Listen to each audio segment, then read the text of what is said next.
হঠাৎ করে কেন আমরা হল কমিটি আমাদের কিন্তু হঠাৎ করে না, আমাদের কিন্তু একটি হল কমিটি ছিল। আপনি যদি গতকালকে আমাদের প্রেস রিলিজটা আপনি দেখেন, সেখানে কিন্তু স্পষ্ট লেখা আছে যে বিদ্যমান হল কমিটি সমূহ বিলুপ্ত ঘোষণা করে নতুন আহ্বায়ক কমিটি ঘোষণা করা হলো। সুতরাং আমাদের কিন্তু হল কমিটি ছিল এবং সেই হল কমিটির নেতৃবৃন্দ কিন্তু ঢাকা বিশ্ববিদ্যালয়ের বিভিন্ন হলে অবস্থান করছিল।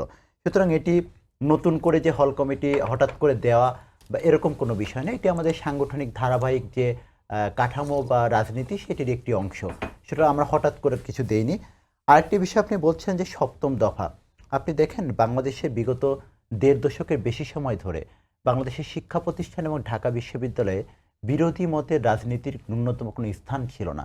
বিরোধী মতের রাজনীতিকে আওয়ামী ফ্যাসিস্ট এবং তার সন্ত্রাসী সংগঠন ছাত্রলীগ ব্যাপকভাবে বাধাগ্রস্ত করেছিল। সেই রাজনীতির বিপরীতে কিন্তু বাংলাদেশ জাতীয়তাবাদী ছাত্রদল সংগঠন হিসেবে এই নিপীড়নমূলক, এই গেস্টরুম, গণরুম এবং একই সাথে জবরদস্তিমূলক যে রাজনীতি তারা ব্যবস্থা প্রবর্তন করেছিল, তার বিরুদ্ধে বাংলাদেশ জাতীয়তাবাদী ছাত্রদল বিগত দেড় দশকের বেশি সময় ধরে শিক্ষা প্রতিষ্ঠানগুলোতে তাদের যৌক্তিক এবং তাদের যে সাংবিধানিক গণতান্ত্রিক অধিকার, সেই অধিকার প্রতিষ্ঠার লক্ষ্যে আমরা কিন্তু আন্দোলন সংগ্রাম করে এসেছি।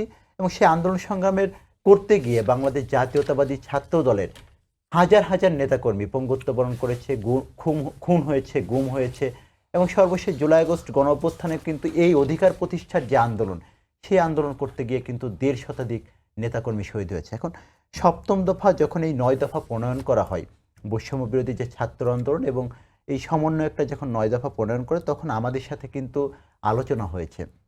তখন তারা আমাদেরকে যেটি জানিয়েছিল যে বিশ্ববিদ্যালয়ে যেহেতু দীর্ঘদিন ধরে একটি অপরাজনীতি বা ছাত্রলীগের যে কলুষিত রাজনীতি, তো তখন শিক্ষার্থীদের মধ্যে একটা সেন্টিমেন্ট ছিল এই রাজনীতির বিপরীতে।